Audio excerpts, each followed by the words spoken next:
Good day, everyone. Welcome back again to another sort of instructional video tackling about one of the topics in oral communication. So for this video, I will discuss about the different types of speech context. To start, let me share to you the learning objectives for this instructional video.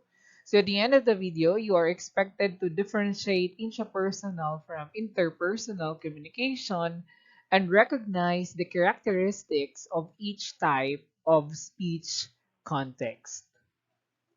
On your screen are the types of speech context. So what do you mean by speech context? When we say speech context, it refers to the situation or environment and the circumstances in which the communication occurs. There are five types of speech context. So we have here the intrapersonal communication, interpersonal communication, small group, public communication, and mass communication. So let's start discussing each type of speech context. Let's start to elucidate intrapersonal communication. The message for this speech context is made up of your thoughts and feelings. So the communication is within oneself. It centers on one person where the speaker acts both the sender and receiver. The channel for this type of speech context is your brain, which processes what you are thinking and feeling. Since this speech context is more of reflective thinking or thinking out loud or what is called soliloquy in literature. Here are the different forms of intrapersonal communication. Writing one's thoughts as in journal or diary, making gestures while thinking and reflecting on events that have transpired. So this type of speech context is essential to those who are reflective. Maybe some of us are used to write diary or journal at the end of the day or after an activity.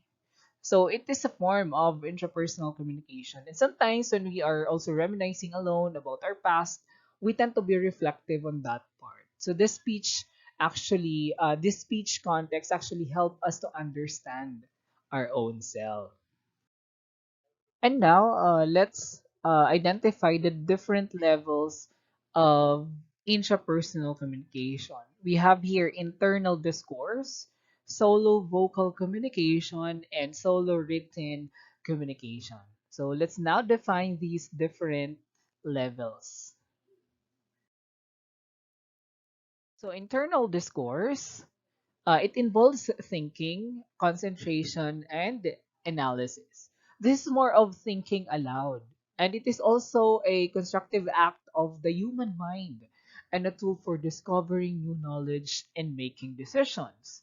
So, diba, sometimes when we are making decisions with our own self or for our own self or for different matters, no, we tend to think of things that would help us decide decisively. So inner discourse is so prominent in the human awareness of mental functioning that it may often seem to be synonymous with mind. So here are some examples of this level. We have the prayer, daydreaming, and consciously appreciating the beauty of nature.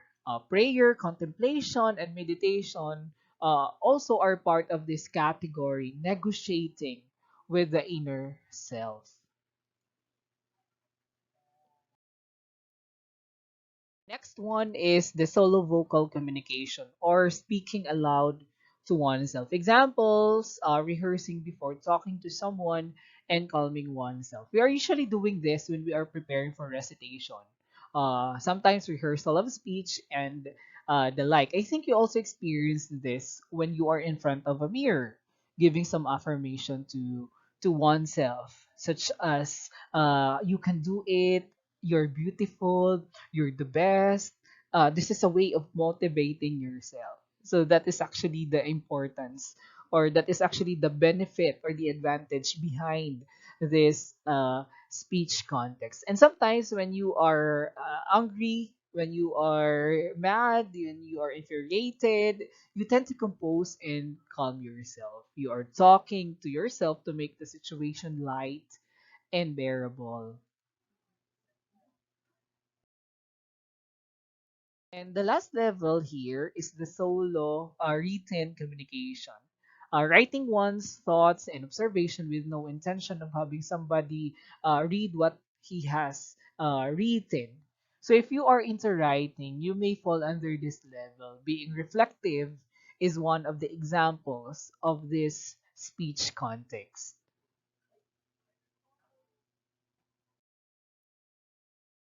Again, as what I have said earlier, it's more of the writing. For example, writing diary and journal.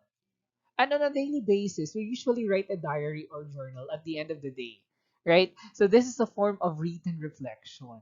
We are trying to document everything through writing, the things that happened during that day. So what do you think is the relevance of this speech context? Well, there's a lot, especially when we just wanted to be alone and trying to compose or redeem ourselves. It also helps to understand situation and value change or progress after reflecting. And now let's proceed to the second type of speech context, which is interpersonal communication. This is the exact opposite of intrapersonal communication because it takes place between two or among more people. And one of the basic means of communication. It is a form of exchanging ideas, information, and even emotional experiences that can be shared between people. So, by means of communication, we are able to acknowledge our thirst of knowledge by having conversation with someone. Because as we communicate to others, especially someone who is an expert of something, definitely we will be learning from that scenario, from that situation. That is why we should not limit communicating with others, especially knowing and understanding about this certain concept, which is interpersonal communication. So here are some examples. First, speaking on the phone. Whether we call a friend or a taxi, we are engaging in interpersonal communication using phone as a mean of communication. Another one, expressing our emotions through facial expression. So this is a subtle way of communicating. Sometimes we cannot express ourselves through words. So that's why we express it through emotion or facial expression. Okay, so that is an example of interpersonal communication, the verbal, or it could be verbal or non-verbal. Writing an email. So as we face this situation, we are deprived of communicating personally. So there are means that we can use as we exchange ideas and information, such as writing an email and messaging. Text messaging. Another example of this speech context, we have exchange of conversation with friends, colleagues, etc. So interpersonal can be intimate and immediate depending on the environment or the person you are talking with. Here are some characteristics of interpersonal communication. It involves two or more people, and there is an exchange, definitely, of ideas and or information. It is continuous, and it need not face to face because you can communicate naman you can communicate someone with the use of different messaging platforms such as Messenger. It's already available now. Messenger, Skype, email, and the like. It is transactional because as we communicate, we learn from it. Maybe from the experiences or expertise of someone you are talking with. It is irreversible because what was transpired or uttered will not be changed anymore. And it involves verbal and nonverbal, or it is also affected by noise or interference, and it involves feedback. So those are the characteristic of interpersonal communication. It involves two people or more people. It is continuous. It need not face to face. It is transactional. It is irreversible. It involves verbal and nonverbal, and it is affected by noise, and it involves feedback. The next type of speech context is small group, also known to be task or work groups. It is also interchangeably referred to as group dynamics, group interactions, and the like. From the given definition, it is more of a serious matter. So usually this kind of speech context naturally takes place in a private group or public meeting.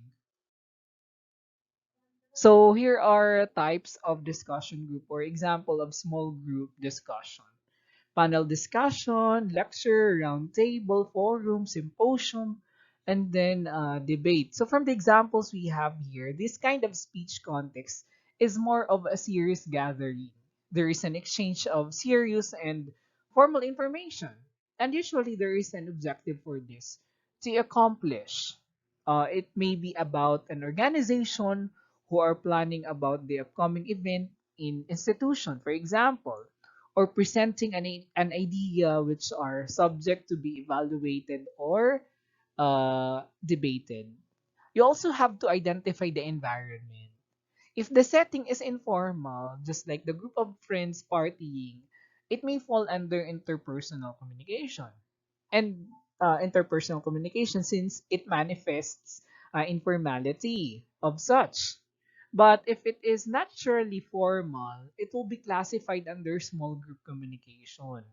And communication in small groups consists of three or more people who share a common goal and communicate collectively to achieve it. And during small group communication, such as this one, no, panel discussion, roundtable, forum, symposium, or debate, so it is interdependent participants and analyze data, evaluate the nature of the problem, decide, and provide a possible solution or procedure. So this is more of stern environment or serious or formal setting for this type of speech context.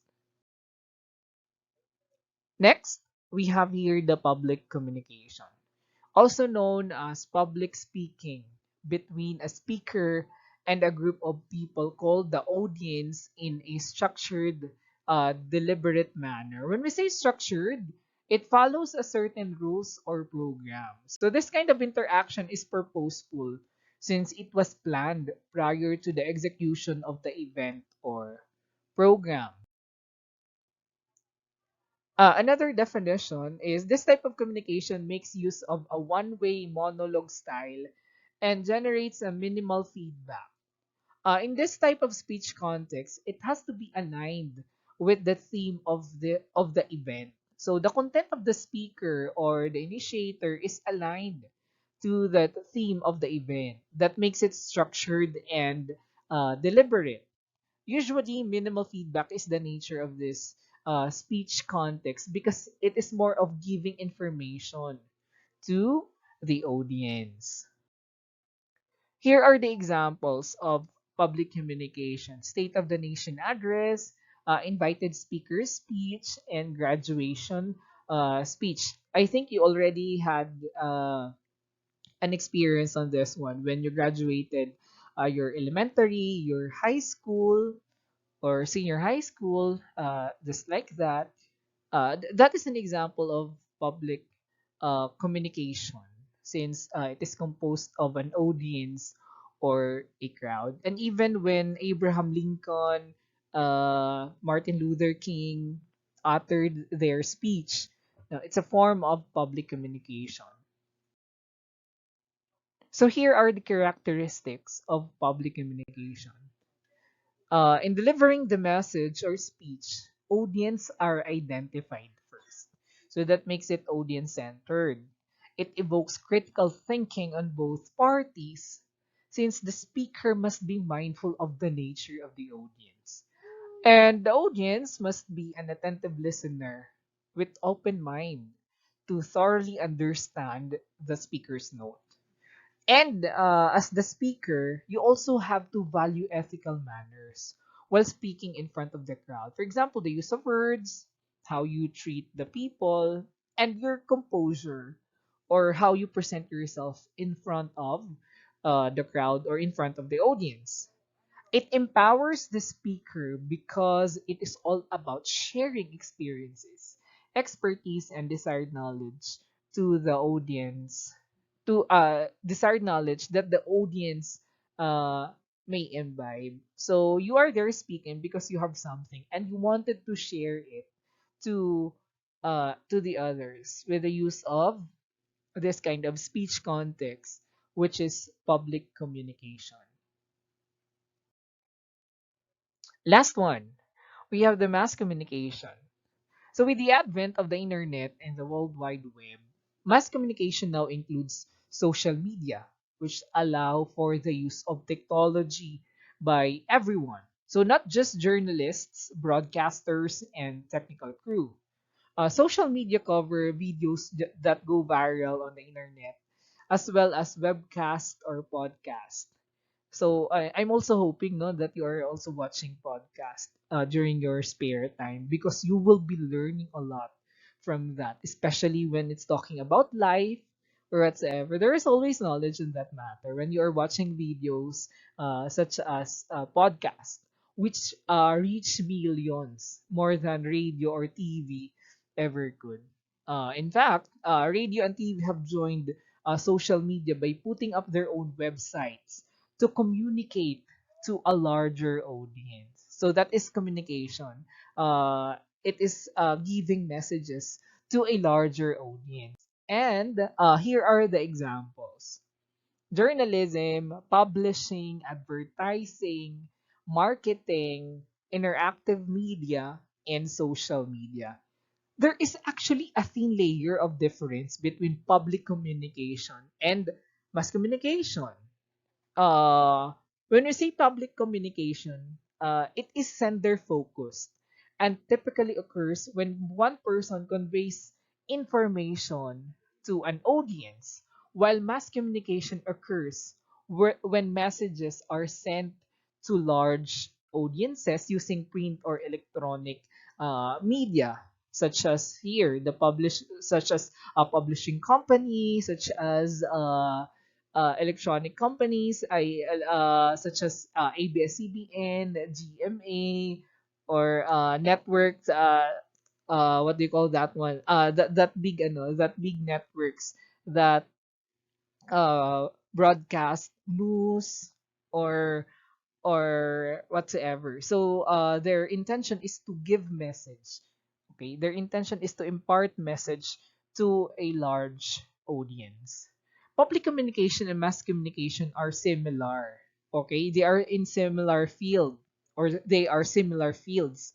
Both fields explore practices and trends of effective communication to large group audiences. The terms are sometimes used interchangeably. So don't forget the difference of public communication and mass communication, though they just have a thin layer of difference. Again, when we say public communication, it is sender focused, while mass communication, of course, when messages are sent to large audiences using print or electronic media. All right. So that's it. I hope you fully comprehend the differences of these speech contexts. Again, the speech context, we have intrapersonal communication, interpersonal communication, mass communication, small group, and public communication. Okay, so thank you so much for watching and listening to this instructional video. Thank you.